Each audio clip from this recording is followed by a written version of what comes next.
Hello and welcome back. Today I want to talk about storage. Now, ever since I started this build, I've had an idea that I would like to add some kind of data storage to it. Because, 64K of RAM with a 32K ROM chip to load from, it's not that much. And it would make us a lot more flexible.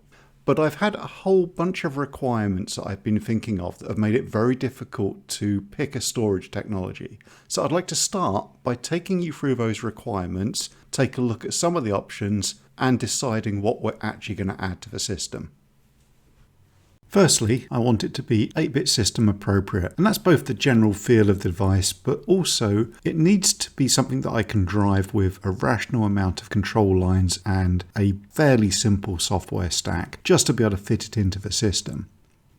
I'd like a large capacity, about 5 megabytes. I know that doesn't sound very much by modern standards, but it is quite a bit for an 8-bit device. But I've got a couple of ideas for demos that do need just that little bit more data, so it would be nice to have. I'd like to just use available parts. I don't want to complicate the build with things that are difficult to get hold of, especially for anyone later on using this as a basis for their own experimentation. And I'm really keen that any storage would be something that I can use on a modern PC. At the moment, my only ways of getting data to and from the build are either to write the data to a ROM chip and plug that into the socket, or I can use the UART to transfer some data to and from the system. But the overall rate there is pretty low. And if I have a storage media that I can plug into my PC with an adapter or directly, that would be a fantastic improvement to the ability to develop systems. So let's have a look at some device options. This is not exhaustive, and I know the comments are going to be filled with suggestions that I either didn't think of or didn't include. I do like the idea of floppy drives, although the overall capacity is not awesome. They were a bit of a classic mainstay of many of the more interesting 8-bit systems. My first 8-bit system, though, used audio tape in order to store data, had a low data rate, and it wasn't very reliable. Punch tape or cards are a classic of that era of computing, although that tended to be higher-end business devices. I considered a custom flash storage solution. I could use some NAND or NOR flash chips and just build an interface directly. But of course, that wouldn't be removable. There's a very wide variety of USB storage devices, although when you look into it, just the software stack to drive USB can get very complex. And finally on this list, SD cards. There's one in the camera that's in front of me at the moment. They're a very common, small profile device, but they come in an interesting variety of sizes. So let's draw out a grid to help us decide. I'm just going to rush through and fill in ticks and crosses on the criteria against these devices. I've left a few squares blank where the answer was not entirely yes or no. So the SD card is looking like probably the best option, and when you look closer at it, there's a couple of things that strengthen that case. The floppy drive deserves a special mention. Only really capacity that lets it down in terms of what I want for this build. They are an interesting subject though, and I will provide a link in the description to George Foot's video series on the subject, because he does a great job of exploring them. Now, both punch tape and audio tape are storage mediums I'd like to experiment with in future, perhaps as standalone videos, but I don't think either of those quite qualify for an ideal storage medium for the core build at this stage. So let's talk about the advantages and disadvantages of the SD card. Firstly, it can talk SPI. We've been working on that protocol in the last couple of I/O videos. And of course, the nature of that interface is we'd only need limited extra circuitry and no extra instructions or direct support from the processor. They're widely available. They're easy to connect to a PC. At the end of every video I do, I'm plugging an SD card in to transfer some of the video footage over to my PC. Big drawback though, they're at most 3.3 volts. So we're going to have to look at how to level shift 5 volts, which is the logic level we're using in the CPU, down to 3.3 volts. I don't want to dwell on this too much, but after a bit of searching online, there is a number of different methods. My first thought personally for going from 5 volts to 3.3 volts was to use a voltage divider, and I think that can work, but there's a few complexities to it, particularly at higher speeds. There are dedicated translation chips, but I did want to do something a little bit more from the ground up, which is more in keeping with the rest of this build. And so searching online, I did come across an interesting circuit, which I think we should take a look at. I will provide a link in the description to this article at DigiKey, which presents a very simple circuit with a single N-channel MOSFET and 2 resistors that provides bidirectional level shifting. If you're interested in how this works, it's worth clicking on the link to the article and having a good read of it. But an overview is it uses pull-up resistors to default both the high voltage and low voltage side, so they will naturally go high. If the low voltage side pulls its line low, then the voltage between the gate and the source crosses the threshold and it will start to conduct, which will pull the high voltage side down to ground. If the high voltage pulls its line low, then the internal diode allows flow from source to drain, and therefore that will bring the low voltage side low. In fact, my suspicion is choosing the correct diode might make a very easy one-way level translation from high voltage to low voltage, but I'm inclined to use 4 copies of this circuit for the 4 lines we need for the SPI interface, as that's going to be very simple, straightforward, and we can be reasonably confident it's going to work. I've dug out a selection of SD cards to use for testing. I've also got a breakout board, and this gives me easy access to the relevant connections to talk SPI to one of these cards. So let's get this plugged in, take a look at the level conversion circuit, and see if we can get this wired into the system. Now, to power this, we're going to need a 3.3 volt power rail. I've kind of got that from this CR2032 battery that I'm keying the RTC backup from, but I don't think that's got the kind of current capacity, and I don't want to rely on a separate battery in the circuit for anything other than clock backup. So I've got one of these 7333 power regulators. Now the 73 is the prefix on it, and the 33 at the end is the voltage, 3.3 volts. So we've got a power and a ground connection. And then we need some smoothing on the output.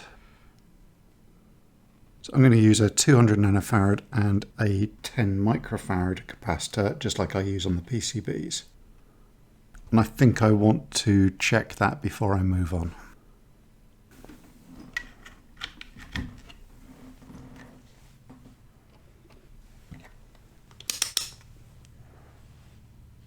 So there's our incoming voltage, it's 4.75 volts, it's actually a little bit low. And then our output from the regulator, 3.29 or 3.3 volts. So that looks pretty good. The only thing we need to worry about is overall current drain now, so I'll keep an eye on that rail. Now for the MOSFET, I've got these 2N7000s, which I've used before. On these, the source is on the left if I've got the front of the package facing me, and I think it's going to be easier if I put that on the right. So let's not forget I've put these in the breadboard back to front. Let's take the 3.3 volts out from there, and that goes into the gate. I'm going to use 10k resistors for this. We want to connect that between the gate and the low side output. Move this back one.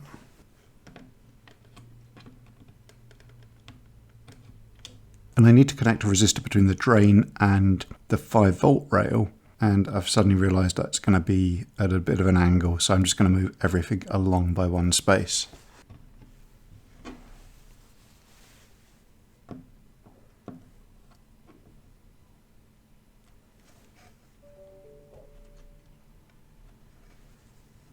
Right, so I'm going to connect this to the existing clock line because that's just broadcast between everything.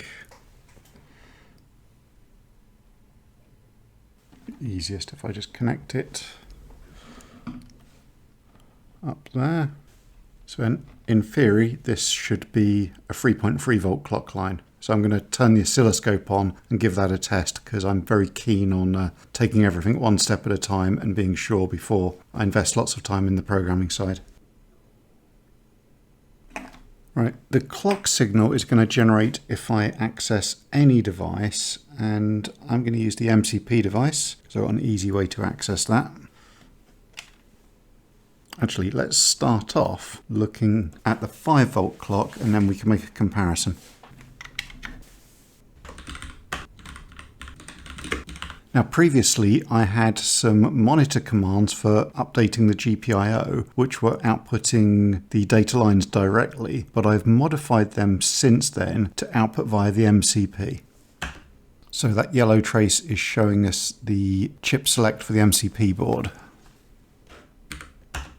Okay, we only really need to look at the first byte there, so we've got 8 pulses on the clock. Right, so let's move it to the 3.3 volt section. Okay, so we're seeing a high there of 2.8 volts, and that's going to be enough to trigger it. Now we've got 4 lines, so what I need to see is 4 of these. Bit of a squeeze to get the pull-up resistor in there. I've set myself a bit of a challenge on the size.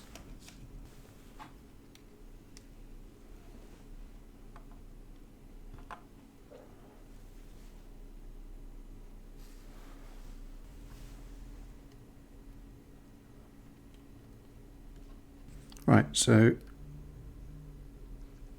that's connected to VCC. The next line here is chip select. Now I'm going to put this into the third line on the 138. So that'll be index 10. Clock we've already done, we just need to hook it up here. That's 1 from the end. So the master in line is over here. Actually, I'm going to put it up there. Well, that connects down here, but I think I'm going to daisy chain it from this point. Important thing for neatness is keeping the color coding on the lines correct. And then the last one is data out from the system.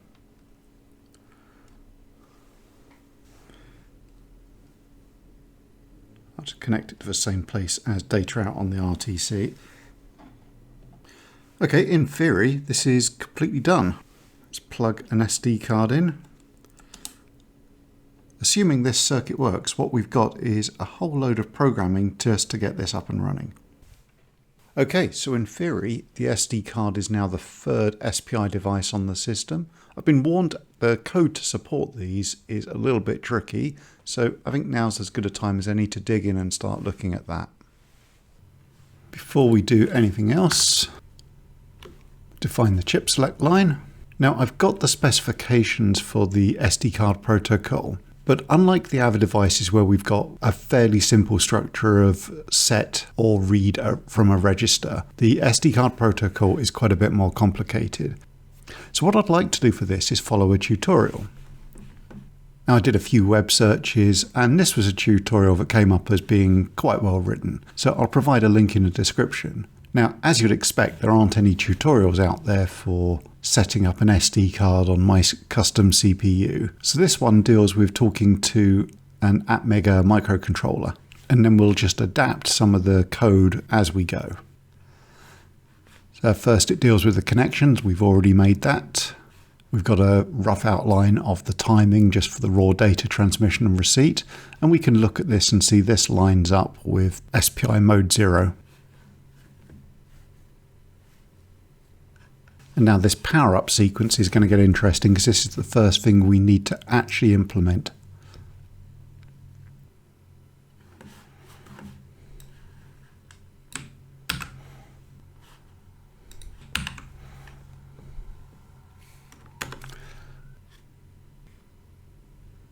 Okay, so long programming segments isn't to everyone's taste, so if you want to see the fine detail of what I'm doing here, look in the description for a link to the extras channel video where I show all my work. If not, you can stay here for a very quick overview of what I did on the programming for this to test out the circuitry. Now what I want here is the initial versions of 3 functions: an initialization function, a read block, and a write block. And those are the basic building blocks I'll need to build everything I want to do with the SD card interface. So all commands are 6 bytes long.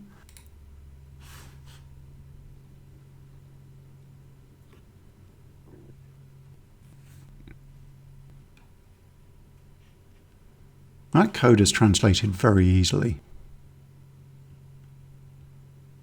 So we've got a flowchart here, and there seems to be a big branch in here between two different versions of cards, so we'll have to watch out for that. So we need to send this go idle state, and we're going to need the response function. Right, so we've got this far. Next step requires sending a command 8.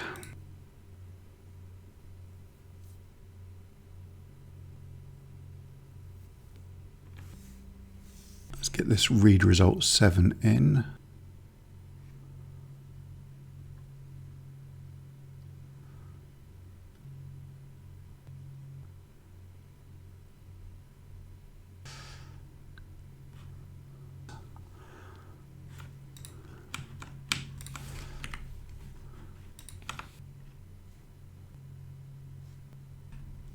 So we're calling our new result command and sending command 8.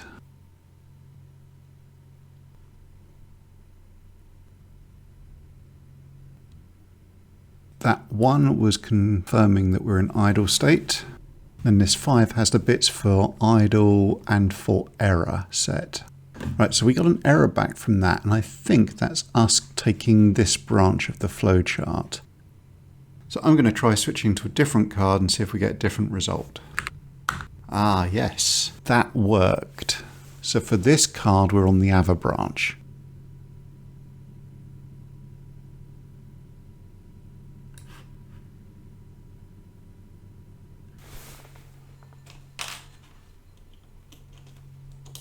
Okay, I'm going to switch back to the one that follows the simpler path. Right, now before I go on, I want to simplify the code. Read OCR, send ifcond, go idle, they all have this block of code before that.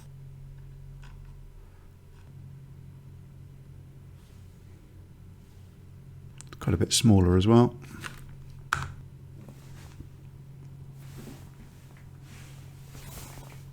Let's double check what the code does with the Ava card. Yep. And without a card.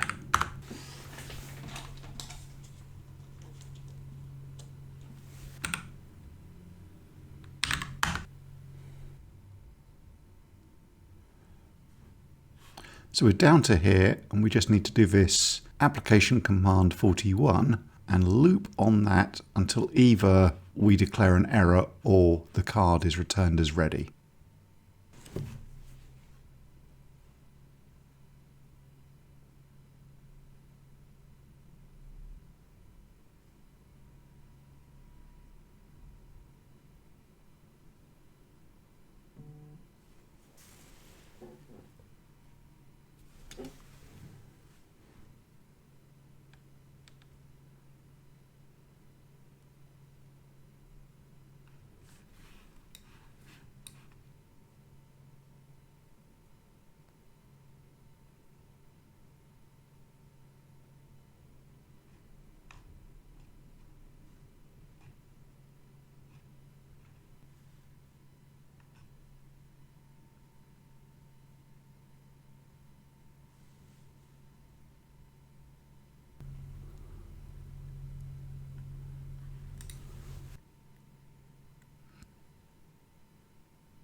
The end of the flowchart.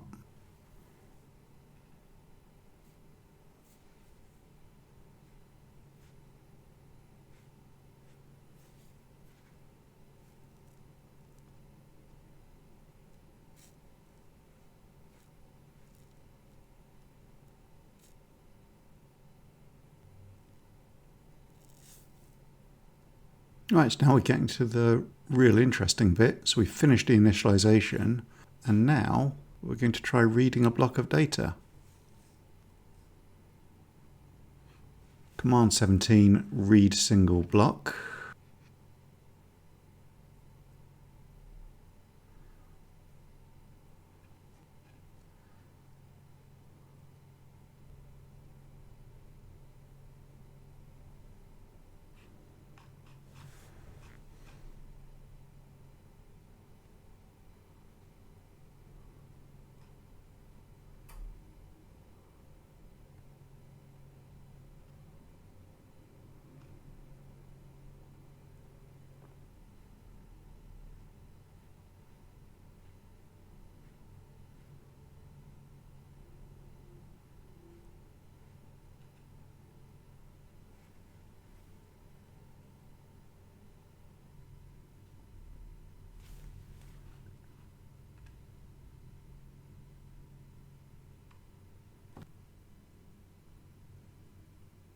Now we need to do this 512 times.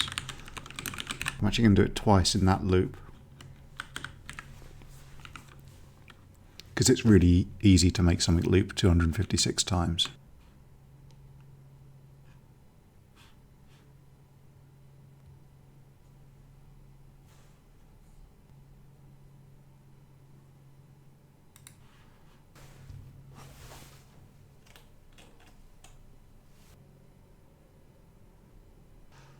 I want to read block 336 because I have written a small file to this SD card and I've used a Device Explorer program to go through and work out that the first sector of that file is in block 336.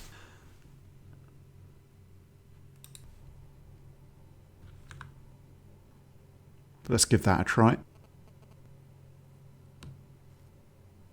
Ah, look at that. Oh, that's awesome. So we have initialized the SD card and we have read a block of data from it. And that block of data was actually written on the PC. So, we're kind of ticking a lot of boxes there. We want a write as well.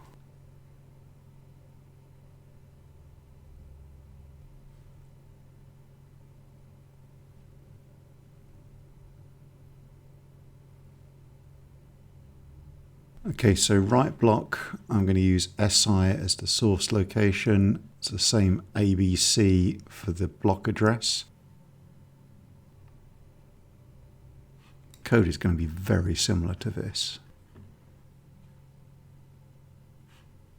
So write block is 24.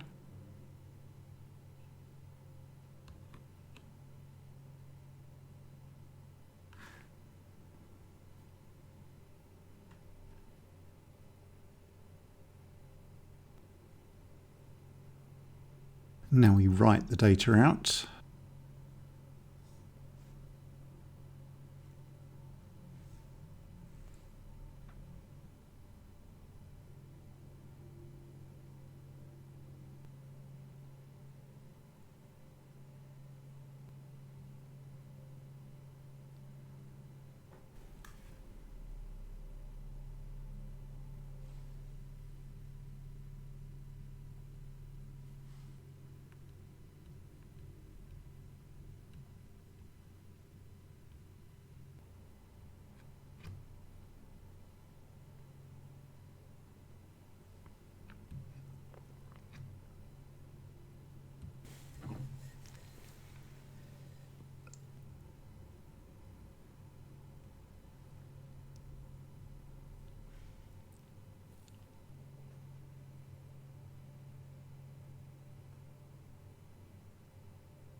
That feels like it worked.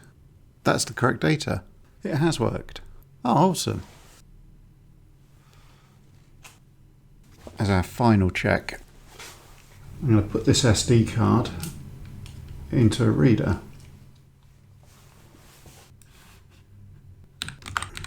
So that is the text file I created.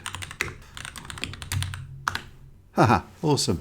The one thing to note there is we're not seeing the multiple replications of that string that we actually wrote, and that's because the file was only a few bytes long for the original message we saw, and I've not done anything at the file system level to tell it that there's more data there. It's just reading in the length of the original text file I created. But we have successfully written some data to an SD card on the PC, read it on our SD card reader hardware, overwritten it with our own data and read that back in on the PC. That is very, very encouraging.